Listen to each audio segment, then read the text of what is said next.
Proud people of the Empire State. From the financial and entertainment epicenter of New York City to the sleeping and empty small cities and towns of upstate, which once bustled with manufacturing, mining, and farming. We all know from inspiration, history, and nature, we deserve a return to the success and growth of generations past. A birthright being squandered by corruption in Albany. And the depredations of an insecure, scheming mountebank posing as governor, who loathes both us and himself. As liberty beckoned to enslaved peoples behind the Iron Curtain via American broadcasts after World War II, we now say, believe, rise, and join us. Welcome to Radio Free New York. Hey guys, welcome to Radio Free New York. I'm your host, Andrew Hollister. We've got Bob Savage here in studio. Shalom, aloha. And we've got Kevin Wilson on remote. Where are you broadcasting from today, Kevin? Oh, I'm in the Liberty Closet today. In the Liberty Closet. Awesome. Yeah, just a little corner of my office. Very good. So yesterday we talked. We had a little stint about daylight savings time and talked about there's a proposal in Albany or coming together talking about moving New York State from Eastern Standard Time into Atlantic. I think it's Atlantic Standard Time. Atlantic Time, something. Yeah, Atlantic Time, yeah. Yeah. Right. It's an hour later. Yeah. And we so we had a little discussion on it, and Bob found something kind of cool to bring into the conversation. So I figured we should just roll off with that. Well, this is the who knew thing. This comes from our good friend Roger, who's a fan of the station. The International Fixed Calendar, also known as the Eastman Plan, as in George Eastman. The 13-month calendar, or the equal month calendar, a solar calendar proposal for calendar reform designed in 1902, divides the solar year into 13 months of 28 days each. It's therefore a perennial calendar with every date fixed to the same weekday every year. Though it was never officially adopted in any country, George Eastman adopted it for use at the Eastman Kodak Company, where it was used from 1928 to 1989. I mean, who knew, right? Wow. The calendar year has 13 months, 28 days each, divided into exactly 4 weeks. 13 times 28 equals 364. An extra day added as a holiday at the end of the year after December 28th. That would be equal December 31st, Gregorian. Sometimes called Year Day, does not belong to any week and brings the total to 365. Each year coincides with the corresponding Gregorian year, so January 1st in the Cotsworth calendar always falls on Gregorian January 1. 12 months are named and ordered the same as those of the Gregorian calendar, except that the extra month is inserted between June and July and is called Sol, as opposed to Lenny or Sol, like S-A-U-L? S-O-L, like Sol, like S-O-L, sun. like, oh, like sun. Okay, Sun. gotcha. Yeah, situated in midsummer from the point of view of its Northern Hemisphere authors, and including the mid-year solstice, the name of the new month was chosen in homage to the sun.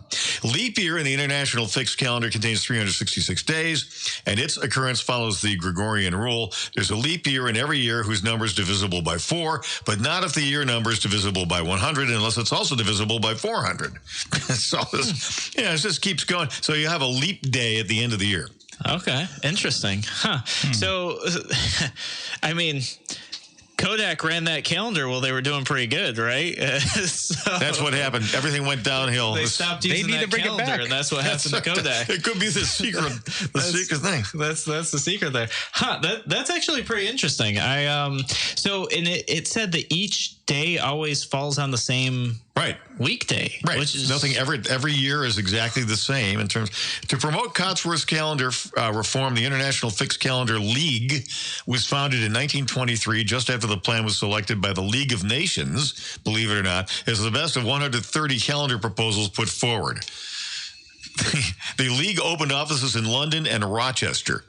George Eastman of Eastman Kodak Company became a fervent supporter of the IFC, instituting its use at Kodak. The International Fixed Calendar League ceased operations shortly after the calendar plan failed to win final approval of the League of Nations in 1937. So all the things you didn't know about Rochester, New York. Yeah, no, wow, that's in terms of Rochester history, that is certainly one I was not aware of. Thank you, Roger, for sharing this with us. Yeah, disadvantage, well, each quarter would be equal in length, 13 weeks. 13 is a prime number, thus placing all activities currently done on a quarterly basis out of alignment with the months. Yeah, that's right. Because now the quarters are split up. They wouldn't coincide. Yeah.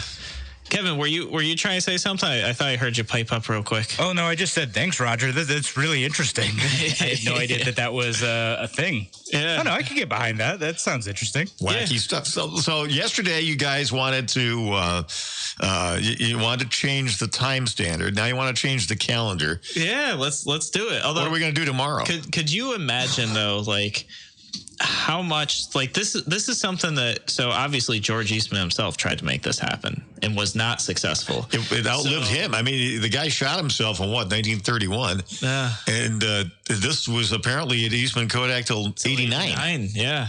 So probably to make this happen, if we wanted to implement a new calendaring system, we would probably have to get like Bezos, Elon Musk, and Bill Gates together to push, and then maybe there would be a chance. Just get Verizon on board. Our phones will just tell us what date it is, and we'll just never know. Yeah. Yeah. Oh, all right. So it's the 15th of Sol. Great. Got it. Yeah. I do talk about that with people sometimes. I'm like, what time is it? Oh, it's this time. But are you sure? Like, because they could change the time on your cell phone and your computer for that matter. You wouldn't know. The only thing you'd have, these analog watches are the only thing. And pulling my watch out of my sleeve just to show Andrew there's another way. Yeah, but then what would happen? Everybody would just tell you, Bob, your watch is slow. It's wrong, and you'd probably adjust it to match everybody else's clock, and we'd never go know. Off of Verizon Standard Time. Yeah. So anyway, they could bill us every 3 weeks, and we'd never know. Yeah, exactly. Actually, I bet you Verizon, AT&T, T-Mobile, they'd be on board with this because they'd get to bill an extra month a year. At least. So, yeah, that would probably represent a sizable increase in their annual sales. So if you're just joining us here on the show, this is Radio Free New York, and typically we don't talk about time or changing the calendar, but it was a fun subject. I like it. I learned something very new today. And what we're going to talk about for the rest of the show is today is Tuesday. So today is our Talk of the Town. We talk about things that would impact you possibly in your town, more than likely in New York. But if you're listening from out of state, you never know. This could impact you as well. Although what we're talking about today, the first part anyways, is probably pretty specific to New York. The second part is happening in other states. So today's Talk of the Town is actually a continuation of last week's. So last week we talked about some of the rent control and rent stabilization bills that are happening in New York, some of the changes that are being made. And we've got just a little bit to kind of finish out on that, a few more things to cover, and then we're going to roll into something that I think is, I don't know, I think it's surprising. I think listeners to the show will think it's surprising, and that is that in other places in the United States, and it looks like in Rochester as well, when you sort your recycling and you do your due diligence as a citizen to be good and green and environmentally friendly, you go through and you rinse out your glass jars and you clean out the plastic and you put it in the plastic bin. And then once a week or once every other week, you haul it out to the curb and a special truck comes and picks up your recycling. Turns out maybe they're not recycling it. No. So it's all going to the landfill. Just makes you feel good. Yeah. And it looks like politicians are doing something, and that's really what matters. Yeah. So this, I think, is actually definitely a bipartisan problem because we're paying for this, and it looks like it's going to start costing us a lot more. I've got even worse news. Not only is it not being recycled, it's being turned into single-use grocery plastic bags. No, I'm just kidding, folks. Could you imagine a single-use glass plastic bag? It's not good. Well, it wouldn't get stuck in the trees, probably. No, probably not. In fact, it probably wouldn't float around in the wind either. It's just kind of sit there like a giant vase. So those are our topics for today. We're going to talk about tenant rights, essentially rent stabilization, and then we're going to talk about the things that do and don't get recycled out of your recycling bin. So we're going to talk about that when we come back from our break on Radio Free New York.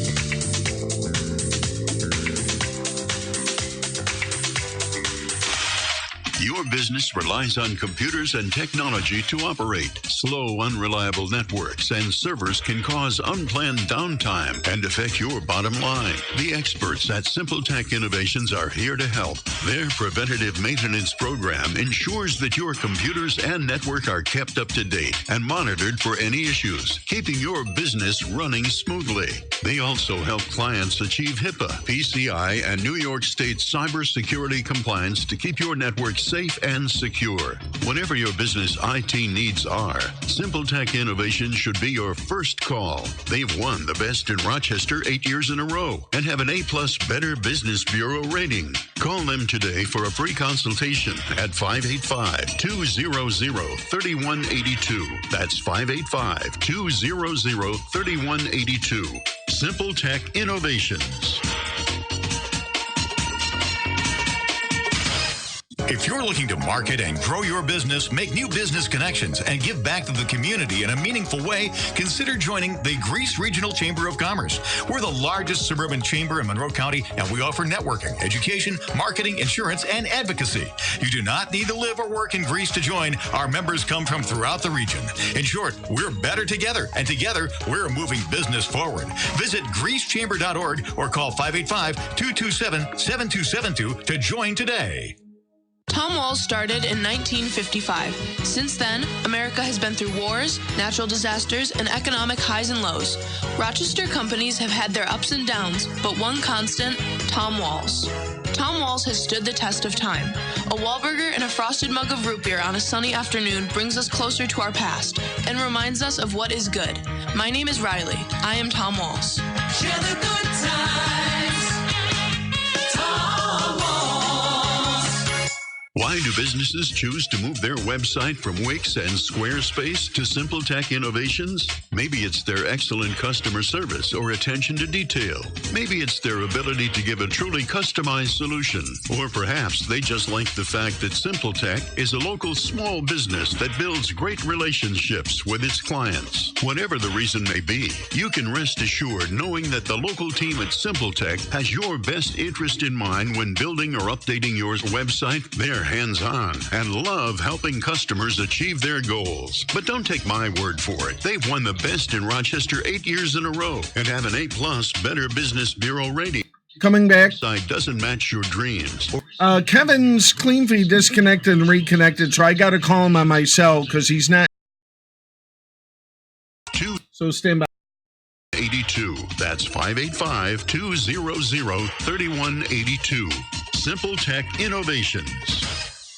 You're listening to Radio Free New York. All right. Welcome back to Radio Free New York. I'm your host, Andrew Hollister.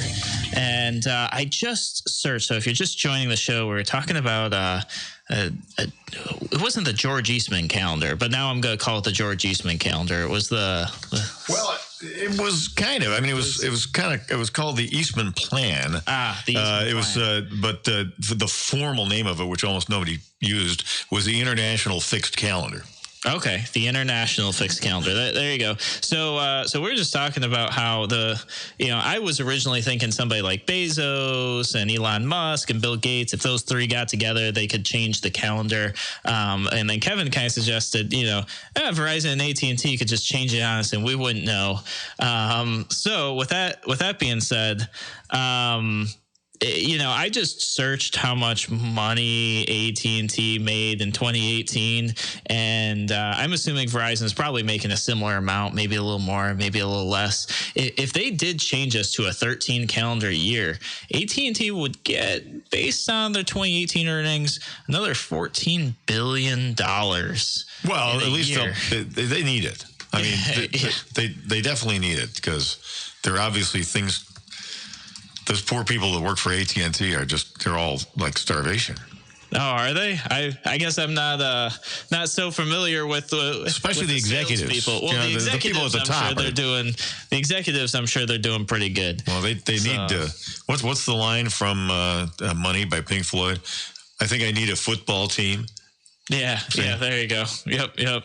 So you're listening to Radio Free New York. That's about how much more. Think of all the jobs we'd create, Bob. You know, if we added another month, another $14 billion for the cell phone companies. Think of all those jobs. I mean, it would just be, you know. Probably I'll go taxes. All the hipsters hanging around the showrooms there trying to sell you Bluetooth speakers. There you go. Yep. So you're listening to Radio Free New York. We are going to pick up our discussion on tenant rights, and it looks like we may have lost Kevin. So Kevin's trying to reconnect as we speak. So I'm going to just give you guys a little bit of a background on where this conversation came from.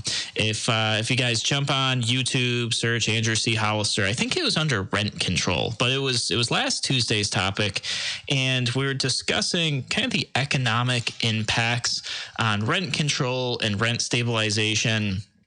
And if I were to summarize a lot of that for you guys, economically speaking, what it typically does is put landlords in a situation where they allow properties to kind of decay, if you will. They put less maintenance into them because there's too much risk associated.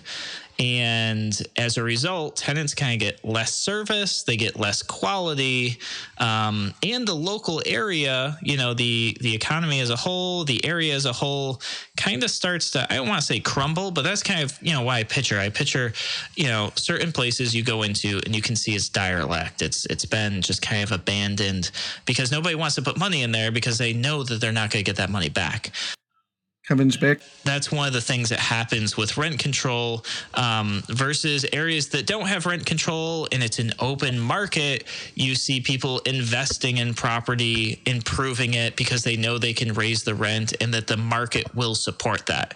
You know, nobody's going to set rent so high that nobody can afford it because then they can't afford to rent it. You know, nobody's going to pay that price.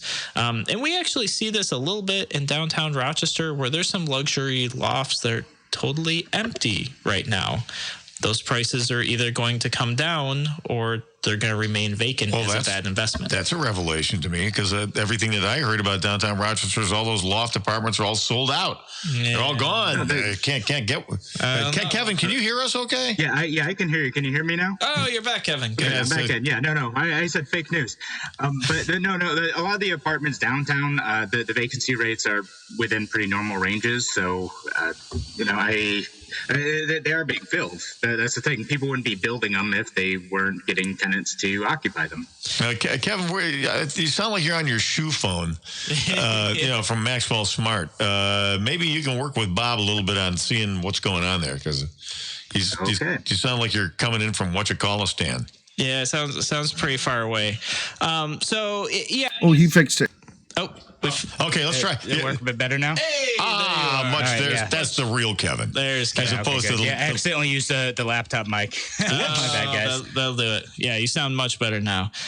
You sound like yourself, Kevin. You know. Oh, good. So Kevin, I've been stalling, so I'm gonna let you take it from here. Yeah, I was wondering. I was like, Andrew's talking about rent control again. Great. So some of the things that we didn't end up talking about last time was the additional tenant protections. We touch on it a little bit, but there's a lot of people who are really upset about some of the tenant protections that they worry endanger their neighborhoods or keep people unsafe. So there's this letter that went around or that's going around from landlords that talks about one of the provisions in the bill is that you're still allowed to do a criminal background check on people, but you're no longer allowed to ask if someone was arrested for something. So now if you have a bunch of arrests but not a conviction for something, the landlords aren't legally allowed to ask about that arrest history.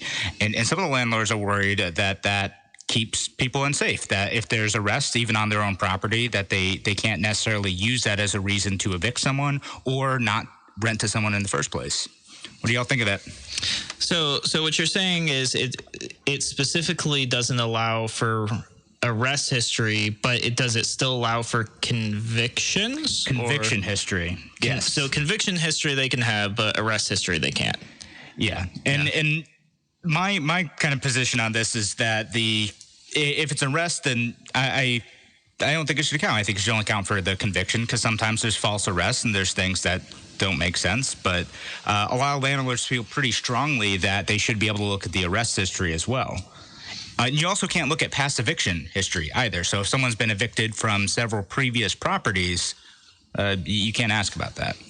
Yeah, so I mean, I'll take the position that I typically do on this, which is, being able to assess risk. Arrests, I'm not as worried about. Convictions, I feel are better, although we know our criminal justice system is all over the place right now. But if somebody's been arrested and then not convicted, I'd like to trust the system. Not saying that I do 100% or that it's infallible. Clearly it's not. But I would like to believe that this person got arrested and then hopefully went through the appropriate process and was found that person wasn't guilty of what they were arrested for. And I'll tell you what, I had an example once. Somebody broke into a house I was in, and we called the police. The police showed up. They searched the neighborhood. They said, "Hey, we've got somebody. They're in the back of the car. Can you come validate this is the person?" The person they had did not match the description whatsoever and was definitely not the person in the car. Now, were they arrested, read their rights and stuff like that? I don't believe so. But I say all that to say, to me, an arrest is somebody thinks that you're guilty. They think that you may have done something. Could be wrong place, wrong time. Could be you actually did. But that's the purpose of the court to determine that. So I say arrests I'm not worried about, but evictions I am. Because evictions represent risk to the landlord. They represent risk to the business. To me, eviction history is kind of like a credit score for landlords. Well, sure. Yeah. I mean, it's your property. Why you have to rent it to somebody who's not creditworthy? Yeah, and that's exactly how I see it. Because the banks have the opportunity to not loan you money if they think you're too risky, because that is a risk to them. If a landlord isn't allowed to at least assess the risk, I'm not saying that the landlord should go, "Oh, you've been evicted twice. Sorry, you should never be able to rent property again." There could be extenuating, you gotta live somewhere, right? But yeah, there could be extenuating circumstances, and you should at least be able to confront the potential renter about that and say, "Hey, you've been evicted twice, and I don't want to get burned here. Let's talk about this." And if the guy says, "Yeah, you know what? I lost my job. I was in a bad spot. My mom was sick, this and that. But I have a job. I'm getting paid now. Here's some employment verification. I am credit worthy and I am able to pay this rent." Then the landlord could say, "Okay, that risk is less than I think." Or if the person says, "Yeah, that was somebody else's fault, and probably it won't be somebody else's fault again," you as a landlord might go, "This sounds kind of too risky for me. Maybe I don't want to do this." So taking that away, I think, is a problem. Yeah, and I can imagine if you're a landlord and you're looking at something like, here's someone whose previous rental it took them 6 months to evict them, because you have to have good cause eviction. You have to give them plenty of opportunities to be able to pay that rent, even if they're months overdue. They have to take them to court, all that stuff. And if they spent the last 6 months getting evicted, do you really want that tenant in your apartment next, right? Because that might mean that you're losing out on several months of income too if they end up doing the same thing to you. Yeah, no, I agree 100%. I think it truly takes away assessment of risk, which, to be honest, big government is doing. That's what happened with healthcare. And that's why healthcare is so expensive right now, because they took away the ability for insurance companies to assess risk based on previous diagnoses. And they said that this would help people get more healthcare and help people have more affordable healthcare. I think that you could say that more people have healthcare, but that's not because the healthcare is better, and definitely not because of that law. It's because they made it illegal to not have it. So they just kind of like force people into it.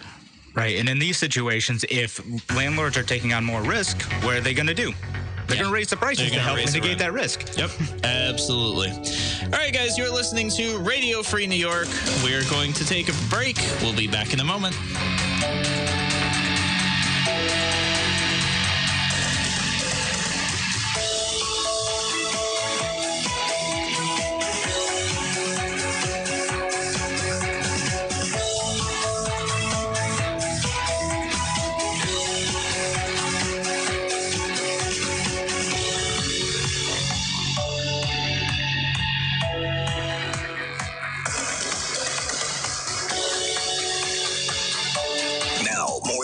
carries the power. WYSL. More powerful FM 92.1, FM 95.5 West, and 1040 AM WYSL Avon Rochester.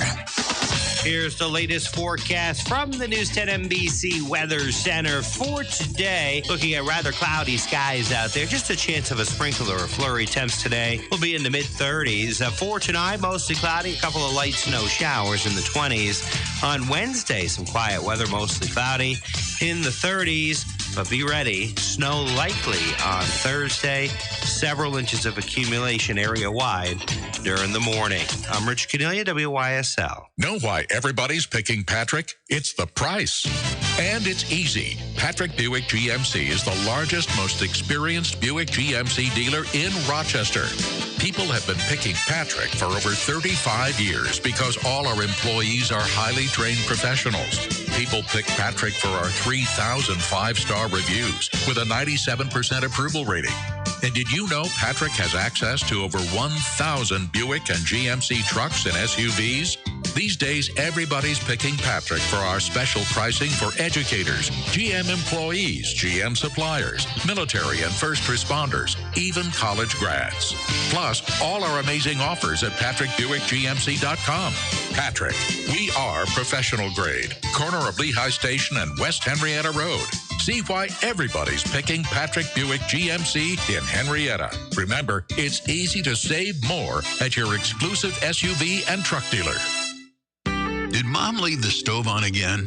Dad forget to take his pills? The senior citizen in your life deserves to be treated like family in every way. And you deserve the peace of mind that comes from knowing your older family member is getting personalized care, even though they're not yet ready for a nursing home. Consider Alpine Manor, founded in 1971 by owner Tim Kinsella, and just 20 minutes from Rochester in Lima, Livingston County. At Alpine Manor, there are supervised activities and medications, full laundry and housekeeping services provided to your loved one in immaculate surroundings. You can move to warmer regions secure in the knowledge that your loved one is well cared for back at home. You could qualify for $1,830 per month VA benefits or $1,176 per month for a surviving spouse. Alpine Manor, New York State Health Department licensed. Call 346-5880 for a no-obligation tour or information, or visit alpinemanor.com.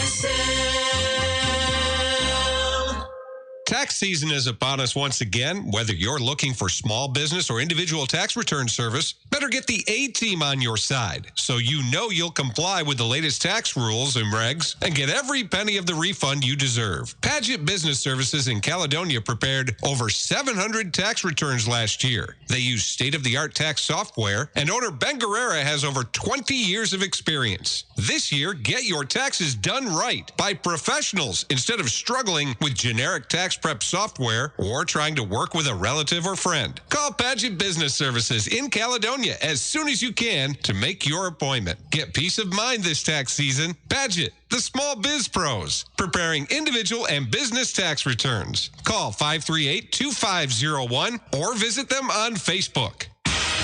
Your business relies on computers and technology to operate. Slow, unreliable networks and servers can cause unplanned downtime and affect your bottom line. The experts at Simple Tech Innovations are here to help. Their preventative maintenance program ensures that your computers and network are kept up to date and monitored for any issues, keeping your business running smoothly.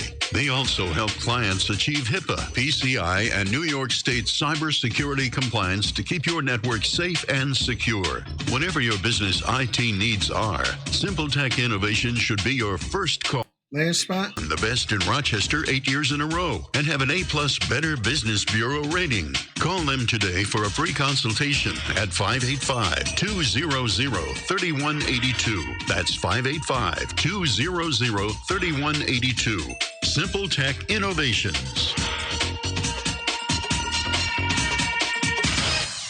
You're listening to Radio Free New York.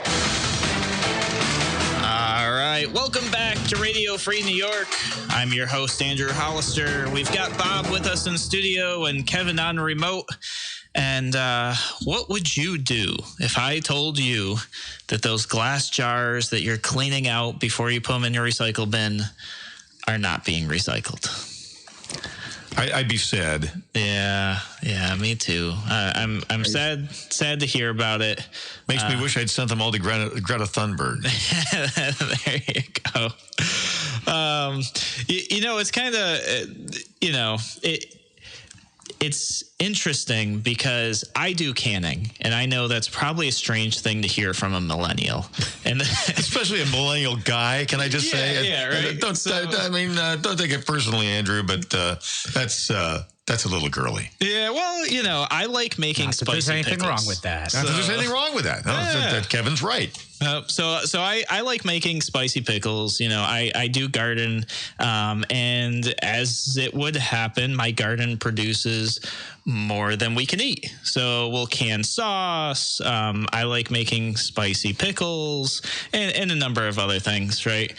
And so inevitably, when we finish, a jar of something, and I'm talking some cans or some glass jars you can actually recan, even if they're from the store.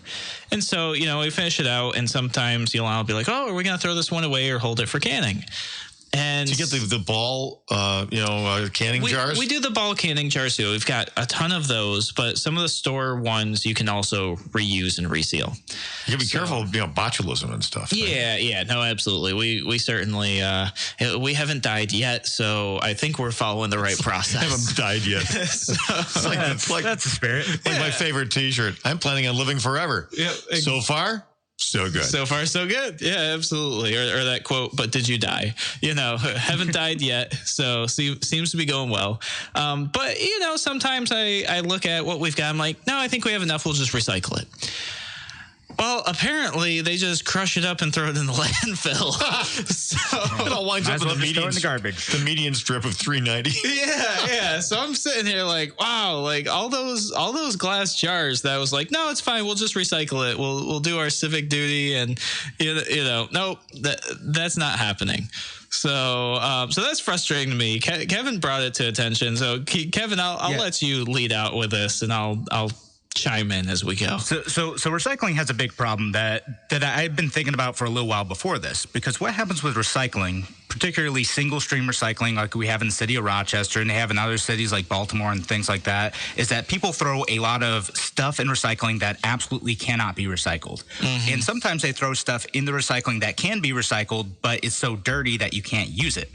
Right. So people will throw like yogurt containers that still have food in them, peanut butter containers that have food in them, stuff that still has paper or aluminum on it, things like that. All that can't be recycled. If you have contaminants on it like that, it gets thrown in the garbage. So I was thinking about like this problem with recycling. I was like, what? I should be better about this. I want to recycle materials. I want to be a good guy. I'm going to start cleaning out my glass jars really well. And that was part of it.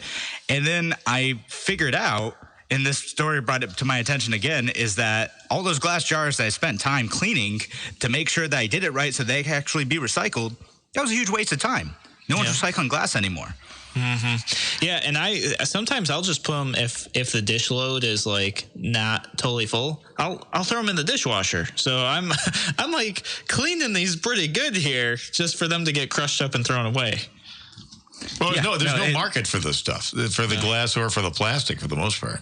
No. Yeah, and that's what it is that no one wants to buy this recycled material anymore, because, again, what happens is there's too many contaminants in that glass for it to be repurposed for food.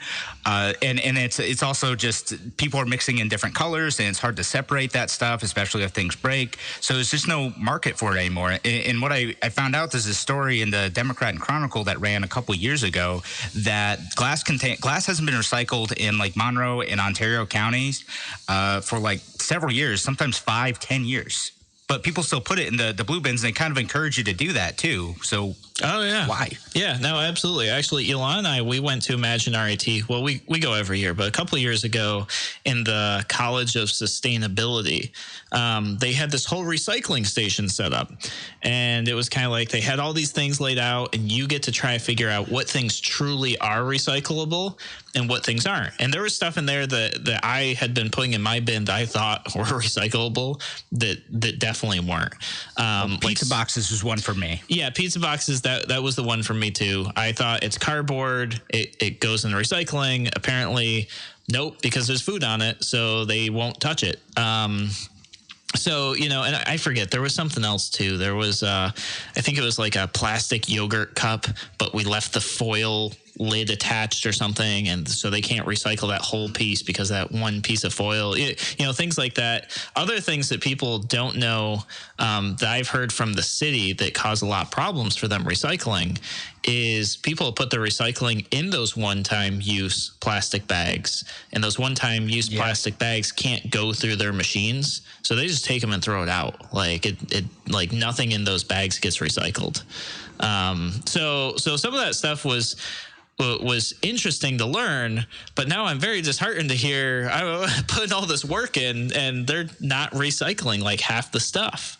I also found it really interesting that China was one of the biggest consumers of our recycling products. Yeah, and they're not doing it anymore, and that's one reason why the market has collapsed. Yeah, the paper stuff they're buying, they're just not doing it. It's not worth it to them. And one of the reasons is because of what you mentioned, Kevin. It's just too contaminated. So they won't reuse our plastic because we just have too much junk on our plastic, basically. So yeah, and the ironic part is part of the problem is that it is so easy that like with the single stream recycling programs, people just they have good intentions. There's a name for this, but they have good intentions with recycling. So like they'll just try to put everything into there. But again, a lot of this stuff isn't recyclable, so it doesn't work that way. So a lot of this single stream recycling programs end up being turned into garbage anyway. There's no real purpose to sending that through that system, costing millions of dollars in some cases.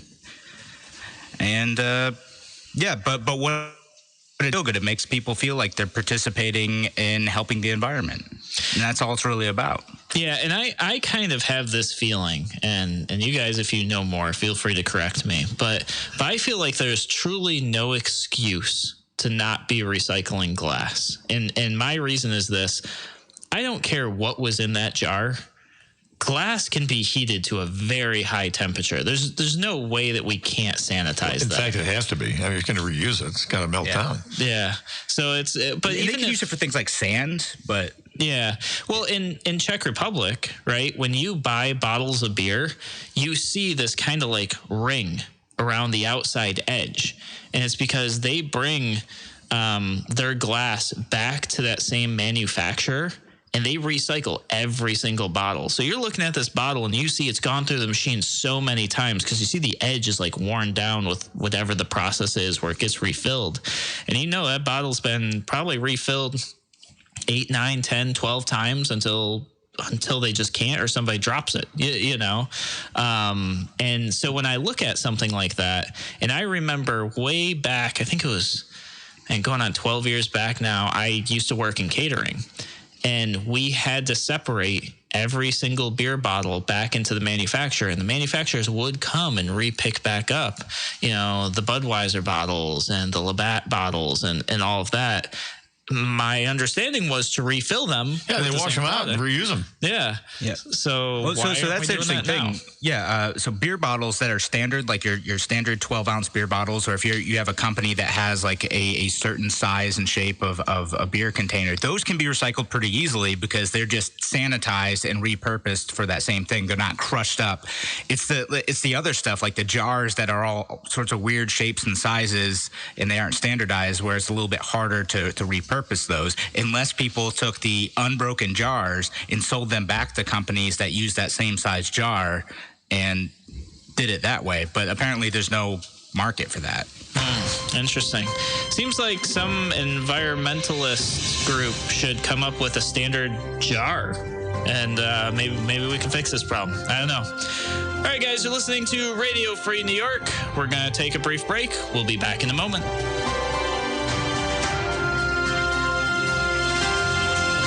Why do businesses choose to move their website from Wix and Squarespace to Simple Tech Innovations? Maybe it's their excellent customer service or attention to detail. Maybe it's their ability to give a truly customized solution. Or perhaps they just like the fact that Simple Tech is a local small business that builds great relationships with its clients. Whatever the reason may be, you can rest assured knowing that the local team at Simple Tech has your best interest in mind when building or updating your website. They're hands-on and love helping customers achieve their goals. But don't take my word for it. They've won the best in Rochester 8 years in a row and have an A+ Better Business Bureau rating. If your website doesn't match your dreams or isn't achieving your goals, give the professionals at Simple Tech Innovations a call today for a consultation at 585-200-3182. That's 585-200-3182. Simple Tech Innovations. Aircraft Environmental Systems proudly supports Radio Free New York. Rochester-based leaders in climate simulation chambers for America's R&D laboratories. We're experts in troubleshooting, calibrations, custom designs, and consulting for more than 40 years. Industry pioneers, we created the first ever fleet of temperature, humidity, and altitude test chambers available to rent coast to coast. Trained and trusted by environmental chamber manufacturers, we are ACES. Find us at acesinc.com. Human trafficking is when someone is being forced, tricked, or coerced to engage in a sex trade or forced labor. If you're a kid and forced to sell sex, drugs, or work against your will, that's trafficking. You're not a criminal, and there is help available. Call the National Human Trafficking Hotline at 888-373-7888 or text Be Free. Sponsored by the Livingston County Safe Harbors Human Trafficking Task Force. Your business relies on computers and technology to operate. Slow, unreliable networks and servers can cause unplanned downtime and affect your bottom line. The experts at Simple Tech Innovations are here to help. Their preventative maintenance program ensures that your computers and network are kept up to date and monitored for any issues, keeping your business running smoothly. They also help clients achieve HIPAA, PCI, and New York State cybersecurity compliance to keep your network safe. Last spot. Secure. Whatever your business IT needs are, Simple Tech Innovations should be your first call. They've won the best in Rochester 8 years in a row and have an A+ Better Business Bureau rating. Call them today for a free consultation at 585-200-3182. That's 585-200-3182. Simple Tech Innovations. Radio Free New York. All right, welcome back to Radio Free New York. We're sobbing in studio over all the fallen glass jars we've recycled over the years. Don't let them die in vain.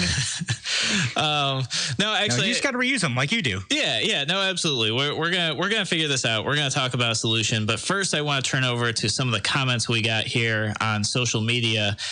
Sean actually mentions it's funny how the city of Rochester will fine you for not recycling. Which I've heard about this. I've never seen it done, but I've even had a cleaning company tell me because they felt that the employees weren't recycling appropriately, that the city could come and fine us if our employees aren't like following certain recycling procedures. I don't know if that's true or not, but that's not the first time I've heard that. So that is a very interesting double standard. Like, yeah, we put it in the blue bin and they throw it in the garbage. That never happens in government. Yeah, never. Yeah, but supposedly if they put it in the garbage, it's just fine, you know. Yeah, by the way, when we throw a glass jar or something away without putting it in recycling, that's one thing. When they do it by the metric ton. Oh, sure. Yeah, it goes to the landfill in giant trucks. Yeah.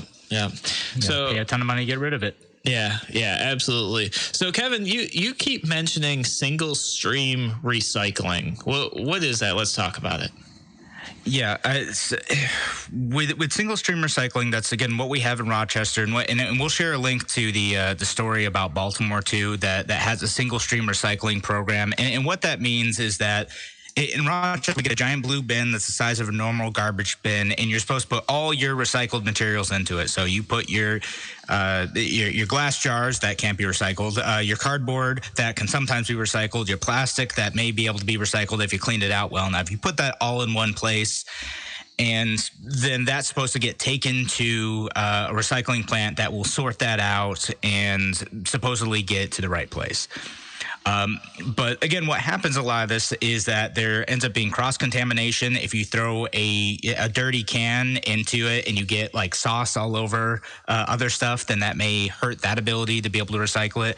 So what ends up happening is that 90% of the stuff is thrown out. It ends up going in landfills. And there's a study in the Reason article from Chemical and Engineering News that says that 40% of glass collected by single stream recycling service ends up being recycled into new products, and that's 40% nationwide, where and presumably in markets where there's a market for this, a place where there's a market for this, and that's compared to 90% of glass in multi-stream collection systems. So the annoying thing is that it kind of works better if people think more consciously about separating their glass and their paper and their cans and things like that.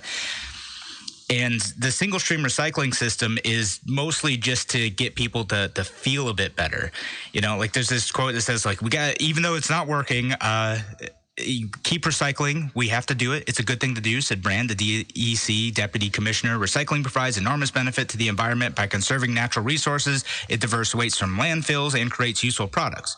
Well, it doesn't, man. It doesn't. Yeah, that's not what's happening here. Yeah. So that's interesting. So essentially, single stream recycling, if I could kind of like paraphrase this or summarize it, is you putting all of your recycling types, your glass, your paper, your plastics, in one bin, and the recycling company or government entity that's supposed to be doing this then separates it for you, whereas multi-stream is you have a yellow bin for paper and a green bin for glass and a blue bin for plastic, and it's separated in advance. Is that the distinction? Yeah. Okay. That's more or less what it is. And I know people, like the goal of single stream recycling is to get more people to recycle. But again, that leads to a lot of aspirational recycling where there's a bunch of stuff that goes in those blue bins that should really just be going in the garbage. Yeah. You know, it's interesting, and I'll kind of roll back to how it's done, at least in Czech Republic. They don't actually have recycling pickup at your home. What they have is they have containers kind of centrally located, and it is all separated out. And so on your morning walk or whatever, your way to work, you dump your plastic you used the day before in the plastic bin, your glass in the glass bin, and everything there. And their garbage cans over there are tiny. They're like, I would say probably the equivalent of like a 20-gallon or 26-gallon garbage can for trash pickup for like a whole house, a whole family. So it appears that they use a lot less garbage. They recycle more. They also compost too. That's something like a lot of times food doesn't go in their garbage. Why is there garbage or I guess recyclables is probably the right term. Why is the output so much less? What do you mean the output in terms of? Well, you know, let's say a family of four. You know, what you're suggesting is the volume of glass and plastic and cardboard is much less than Americans. No, I don't think it's less. I just think so. They just don't do at-home pickup. So you'll see people every day. They go out with it. They go out with it and put it in the central repositories right there. And like, you know, I'm not sure how they structure it, but you don't walk too terribly far without seeing another setup. So they've obviously figured out like what's right for them and based on like population density. But my concern is if we move to a system like that, just nobody would recycle. Right, which is kind of what Kevin's talking about. So I got another solution for that, although everyone will hate this, is that you create, you set a price on garbage, right? A lot of times municipal garbage removal is just a flat cost, including your taxes, if you're a resident. if you do, I lived in this town, New York Mills, back in 2012, and in order to have your garbage picked up there, you had to buy garbage bags. You had to go and like buy a town-approved garbage bag, and you could only take out garbage in that. So if you want to take out a bunch of garbage that week, you're going to be buying 5-6 bags or whatever.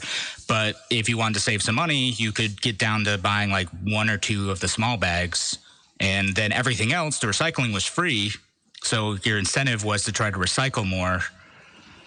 And yeah, that's a way to do it. Isn't that like taxing garbage, Kevin? I would say it as it's like a market for garbage. As a market is taxing garbage. Well, I mean, we are already taxing garbage. Yeah, maybe the answer is, and maybe this is an answer, but maybe the first step is if we got government out of garbage, which is a kind of a... Now you're speaking my language. Yeah. Like if we got government out of garbage and recycling, which I actually heard is happening in Pittsford, or there's been some community proposal to do something like that in Pittsford, where the neighboring communities get to choose their refuse. I want to say supplier, but they're actually the people that take it away. So I'm not sure the right way to structure that. Yeah, the pickup company. We use one here at the radio station. We use Shanks Enterprises out of Lima. It's a private trash collection company. Yeah. Now they contract with some towns. I believe it's Avon, and Bob can let me know who else they've got. But I think maybe Honeoye Falls. Yeah. Lima, I think pretty much because they're a Lima-based company. So if we got government out of garbage, that would be our first step, I think. Yeah, I mean, there's this idea that, like, if we just have one central garbage pickup, it makes more sense. But sometimes what it leads to is people throwing out more stuff than they need to because there's no cost to throwing out a bunch of stuff. And there's also, again, if you're taking the position that more recycling is good, even if that recycling is actually useless, it's that imposes a cost on the taxpayers too. You're still paying for it. It's just hidden. Yeah, no, absolutely, and that's something that I think people could then choose to do, right? If we switch garbage over to like an open market thing, and you wanted to be like very resource conscientious, you could choose to go with a supplier that's going to charge you by weight. I know that when I've done like remodels and stuff, that's how the dumpster is. It's like $130 to drop off the dumpster, and then there's like a fee based on how much of the weight is in the dumpster. I bet if there was like a movement for this, I bet we could make it happen. Somebody would do it. If the market asks for it, somebody will do it. But the only way it's going to work, especially for like the city of Rochester, where it's all like municipal trash, we got to get government out of the garbage first. Yeah, for now, it's going to be too convenient. I think that it's going to be an uphill battle because people don't want to do something, even if they're imposing a cost on the environment and they're paying for it through their taxes. I don't think that there's a desire to move to an open market because they'll cost them more money and more time. Yeah, no, I agree 100%. I think for most people, the inconvenience to them probably outweighs their care for the environment. Right, but there's a market cost for it. Again, it's a negative externality. There's a cost for adding garbage, but you don't pay for it. And even I always think of the situation like in New York City, there's no real cost for throwing out a bunch of crap there because where's the garbage go? It goes here. Yeah, it ends up in Fairport. Yep. Yeah. No, very true. Very true. All right, guys, you are listening to Radio Free New York. Thank you so much for joining us here. And tomorrow is going to be White House Wednesday, where we're going to have another presidential candidate come in. We're going to ask them some of the hard questions, see what their stances are. We'll be back tomorrow, same time, same place on Radio Free New York.